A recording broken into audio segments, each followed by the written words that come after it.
Dan untuk mengetahui lebih lanjut tentang perkembangan dan juga kegiatan-kegiatan kader-kader yang ada di Tunisia, kita langsung saja bertemu dengan Mas Firza Nofdi Muhammad selaku Ketua PCIM Tunisia. Langsung saja kita sapa. Assalamualaikum Mas Firza.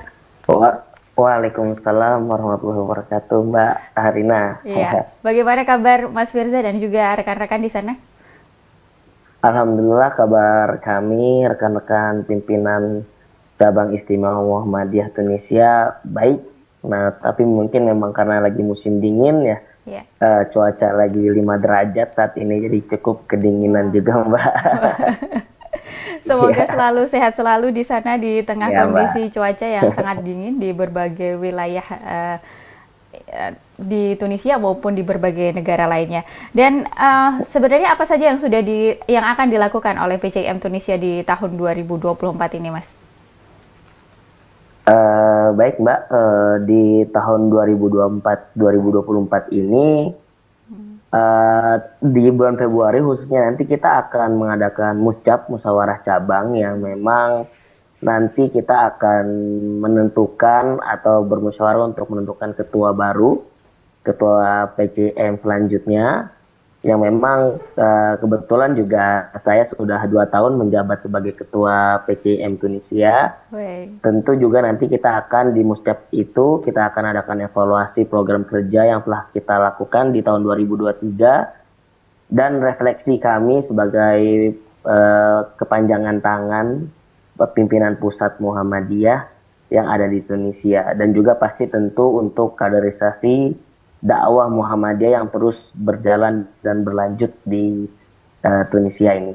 Dan juga di tahun 2024 pastinya kita akan terus menjalankan program-program yang memang telah kami susun dan kami jalankan sebelumnya di 2023, yaitu program seperti kami adanya diskusi setiap seminggu 2 kali. Kita juga ada memang bedah buku, kita juga ada menulis artikel dan segala macam. Dan kita juga di akhir kepengurusan ini, insya Allah di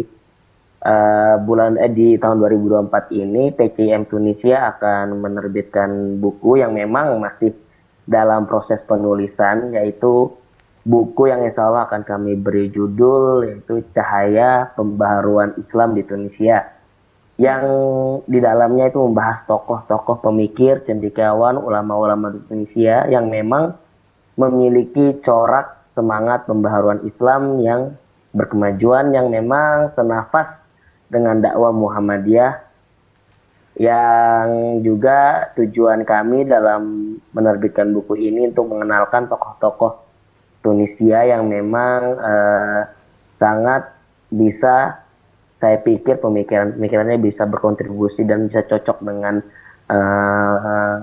semangat dakwah Muhammadiyah seperti itu.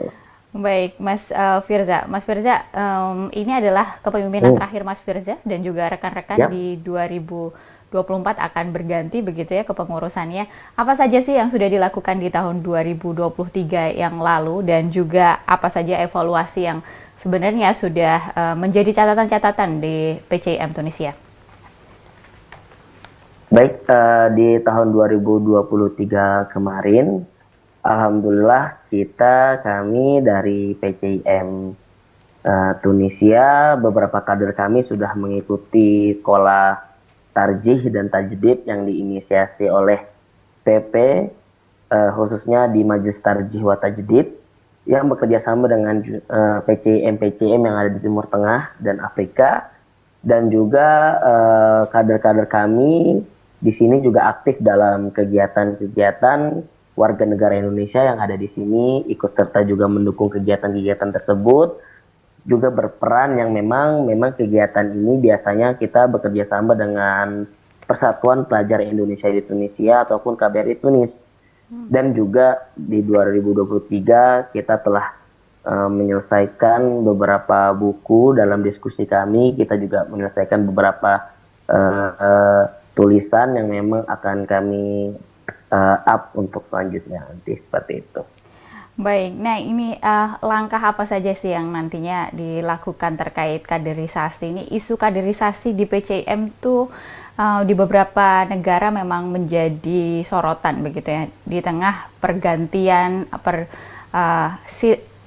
silih berganti begitu ya, kader-kader yang pulang ke tanah air, kemudian ada juga yang baru. Nah, menanggapi hal ini seperti apa Mas di Tunisia? Apakah juga mengalami hal serupa dengan negara-negara lain?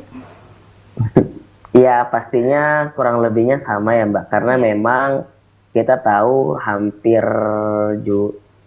mayoritas kader Muhammadiyah yang ada di Tunisia ini adalah pelajar yang memang ketika mereka telah menyelesaikan studi mereka, mereka akan pulang ke tanah air dan melanjutkan sesuai dengan bidangnya masing-masing. Tentu upaya-upaya kami untuk terus mengkader dan melanjutkan dakwah Muhammadiyah yang di Tunisia ini, pastinya kita selalu merujuk kepada dasar-dasar yang telah ditanamkan oleh pimpinan pusat Muhammadiyah. Seperti kita juga sering membahas dalam diskusi-diskusi kami di PCM Tunisia ini, kita sering membahas kumpulan himpunan tarjih yang memang kita diskusikan kembali. Terus juga kita insya Allah di tahun 2024 ini kita masih terus mengusahakan agar PCIM Tunisia bisa menjadi kepanjangan tangan agar PP Muhammadiyah Pusat bisa memiliki kerjasama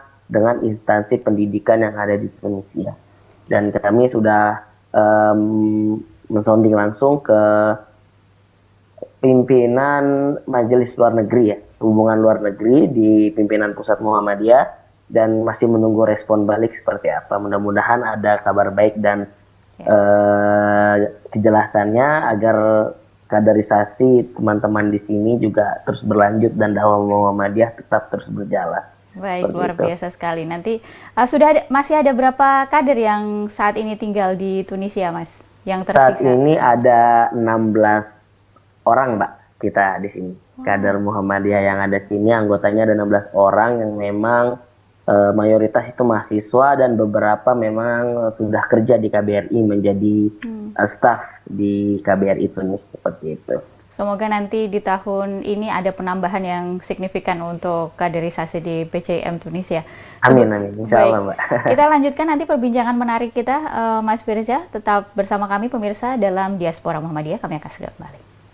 Baik pemirsa, terima kasih masih bersama kami dalam Diaspora Muhammadiyah. Masih bersama saya Arina Rohma dan juga Ketua PCM Tunisia, Mas Firza Nofdi Muhammad.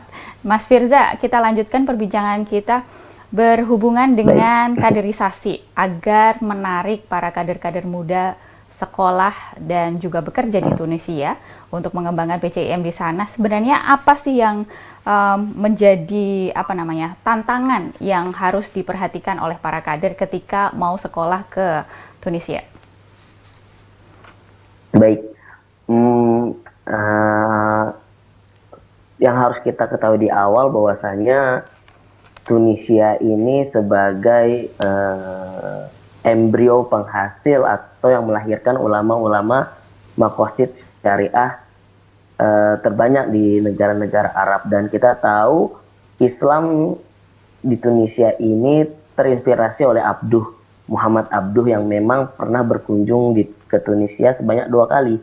Kita tahu bahwasanya Muhammadiyah bagaimana Kiai Haji Ahmad Dahlan senafas semangatnya untuk mendirikan Muhammadiyah itu dengan dan terinspirasi dengan pemikiran-pemikiran Muhammad Abduh. Begitu juga Tunisia ini seperti Syekh Thahir Ibn Asyur, bagaimana murid langsung dari Muhammad Abduh dan bagaimana berdialog untuk bagaimana wajah Islam yang berkemajuan, bagaimana wajah Islam progresif yang terus bisa menjawab tantangan zaman. Makanya untuk kader-kader atau tantangan bagi teman-teman yang akan belajar di Indonesia nanti, pastinya kita akan menghadapi culture shock di awal.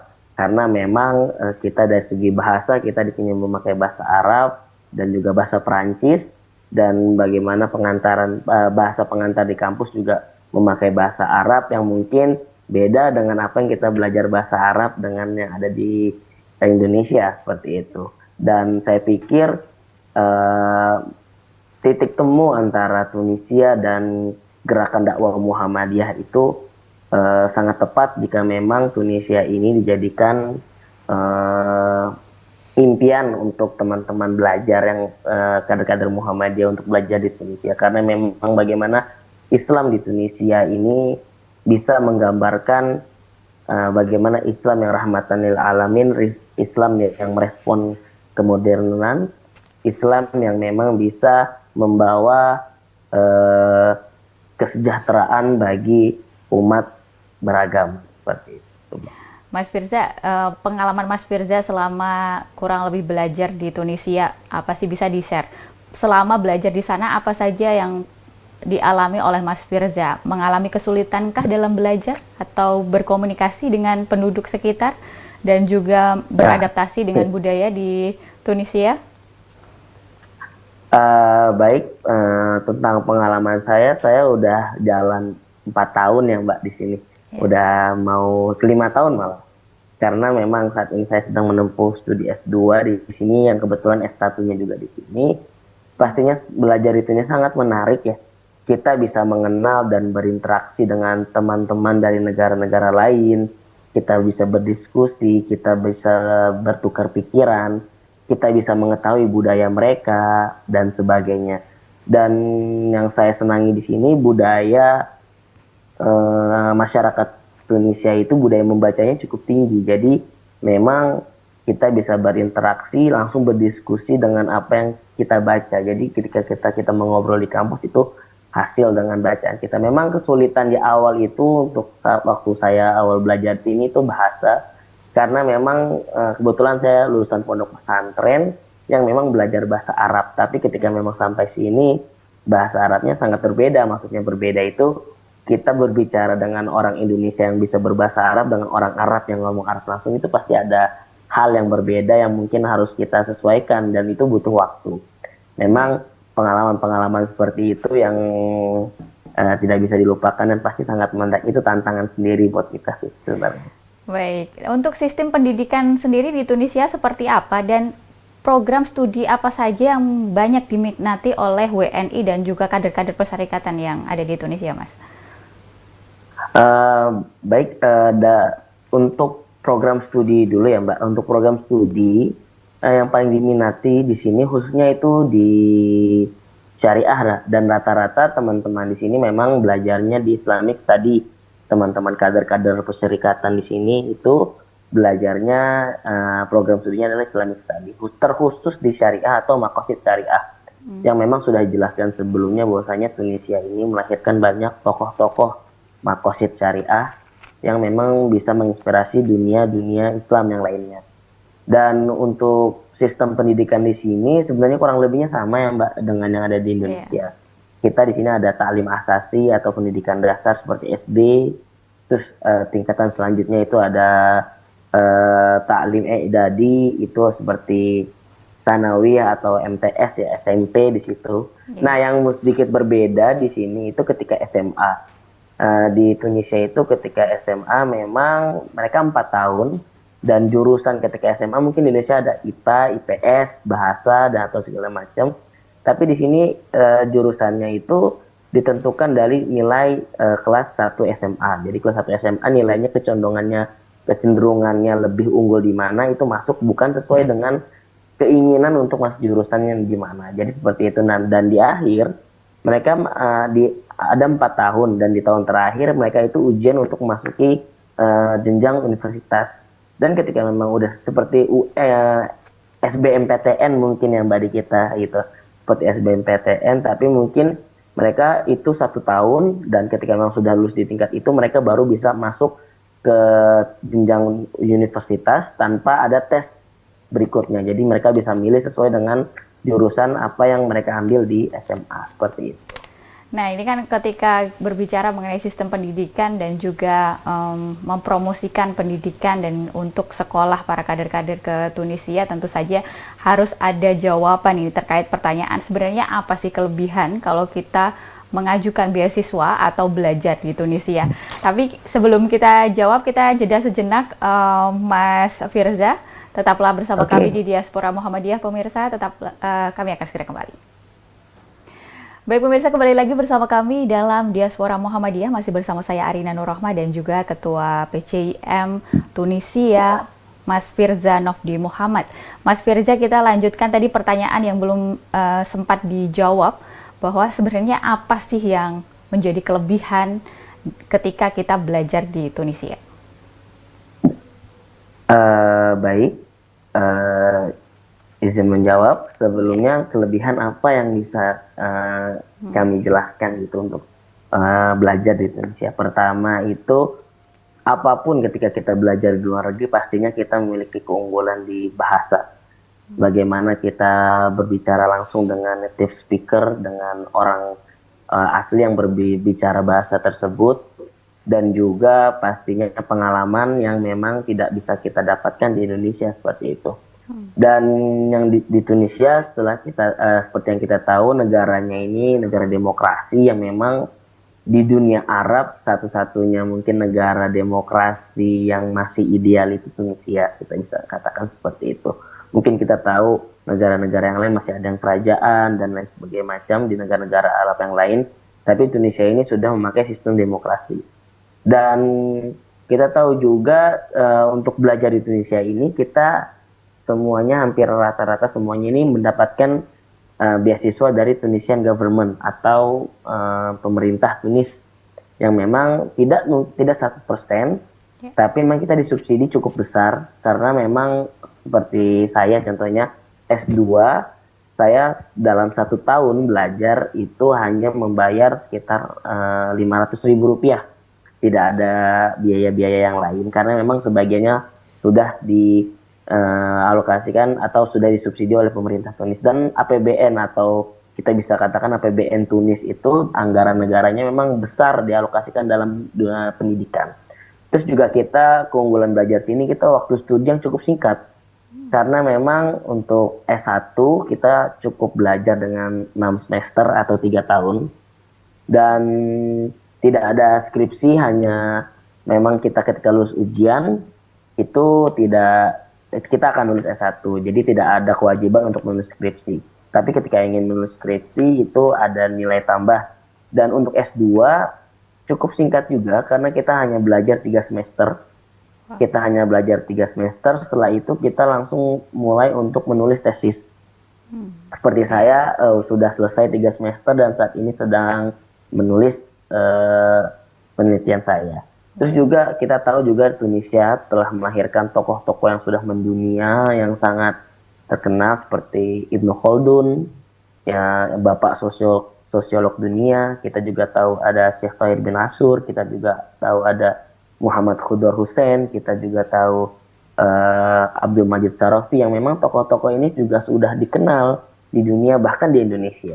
Dan juga negara Tunisia ini memiliki budaya yang egaliter, tidak anti kritik, juga sangat terbuka. Bagaimana di sini kita bisa melihat pergulatan pemikiran keislaman yang terjadi secara bebas dan terbuka, tidak ada sentimen dan lain sebagainya macam. Dan juga di sini lembaga-lembaga risetnya kita bisa katakan cukup maju, yang memang bisa sangat membantu kita dalam penelitian-penelitian yang kita lakukan di sini. Dan Islam di Tunisia, saya bisa katakan Islam yang ramah. Bagaimana wajah Islam di negara Arab ini bisa mencerminkan Islam yang rahmatan lil alamin, seperti itu.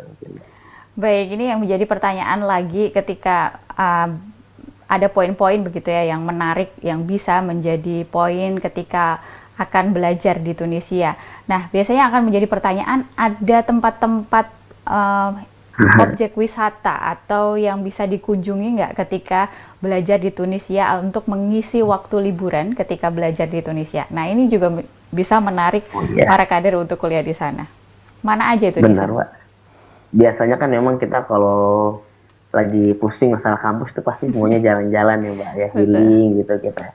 Dan pastinya ada ya, kita dan Tunisia seperti yang kita tahu telah memiliki sejarah yang cukup besar, peradaban yang cukup besar. Bagaimana di sini juga pernah ada kerajaan Romawi kuno, ada kerajaan Kartas, ada kerajaan Islam juga di sini. Jadi tempat-tempat menarik seperti ada Eljem, atau amfiteaternya.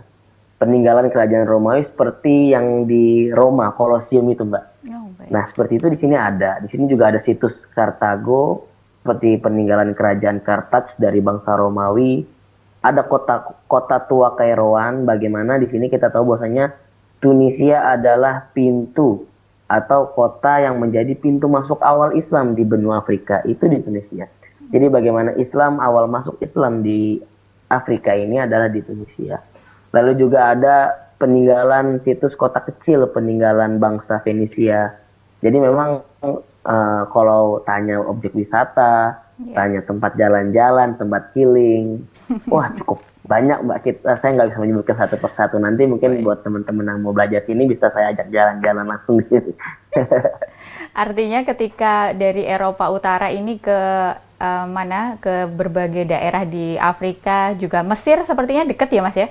Juga bisa ditempuh. Mesir ya lumayan jauh. Kita Lumayan dekatnya jauh. sama Aljazair, Oke. Libya, sama Italia dan Prancis Mbak. Oh, justru malah dekat dengan Italia dan Prancis. Nah, Ya, ini kita menjadi memang poin yang bisa. perbatasan Afrika Utara dan Eropa seperti itu. Jadi Dan ini, kita memiliki 4 musim. Ada wow, salju juga Mbak di sini. Walaupun Afrika Utara, ya turun salju juga di sini. Jadi teman-teman yang belum pernah megang salju, yang ingin belajar di sini nanti bisa ketemu saljunya. jadi Tunisia ini adalah perbatasan antara Afrika dan juga Eropa yang bisa menjadi alternatif para kader-kader yang tertarik untuk ke Tunisia bisa menyeberang ke Eropa dengan mudah itu ya tadi berdekatan dengan Perancis. Dan untuk terakhir pesan yang disampaikan kepada kader-kader yang ingin belajar dan juga tips apa saja ketika akan belajar di Tunisia, Mas? Baik, untuk tips ya, mungkin yang harus dipersiapkan adalah bahasa, karena memang bahasa adalah kunci bagaimana kesuksesan kita dalam belajar di sini, dan juga jangan lupa untuk rajin membaca, karena dengan membaca kita bisa membuka cakrawala pemikiran dan itu akan membantu kita dalam kegiatan kita di kampus. Dan dari saya terakhir, harapan saya ke depan juga untuk kader-kader yang teman-teman yang di Indonesia yang ingin belajar di sini, juga rekan-rekan PCIM Tunisia yang sudah di sini, diharapkan bisa menjadi wadah dakwah Islam berkemajuan yang progresif bagi warga negara Indonesia secara umum dan juga warga simpatisan Muhammadiyah secara khusus yang bermukim di Tunis. Selain itu juga PCI Indonesia mudah-mudahan berperan sebagai perpanjangan tangan PP Muhammadiyah untuk dakwah internasional Muhammadiyah melalui kerjasama luar negeri dengan perguruan tinggi atau instansi terkait yang ada di Tunisia. Dan diharapkan ke depannya juga PCM Tunisia ini bisa menjadi negara tujuan bagi atau Tunisia ini bisa menjadi negara tujuan bagi para kader persyarikatan yang memang kita bisa melihat Tunisia ini memiliki peradaban yang cukup besar dan cukup menarik jika kita ingin telusuri lebih dalam. Seperti itu. Semangat buat teman-teman belajarnya, persiapkan dengan baik. Kalau memang butuh bantuan nanti bisa kabari kami di PCM Tunis, nanti insya Allah kami bantu. Baik, terima kasih sekali lagi atas waktunya di Diaspora, Mas Firza, dan salam untuk rekan-rekan di PCM, selalu semangat. Semoga semakin bertambah kader-kader di sana yang tertarik untuk sekolah di Tunisia. Dan terima kasih banyak. Iya. Dan demikian pemirsa perbincangan saya dengan Ketua PCIM Tunisia, Mas Firza Nofdi Muhammad. Baik pemirsa, itu tadi perbincangan kita dengan Ketua PCIM Tunisia menandakan berakhirnya diaspora pada hari ini. Saya Arina Nurrohma dan seluruh kru yang bertugas mengucapkan terima kasih atas kebersamaan Anda. Jangan lupa saksikan Diaspora setiap minggunya hanya di TV-mu. Wassalamualaikum warahmatullahi wabarakatuh dan sampai jumpa.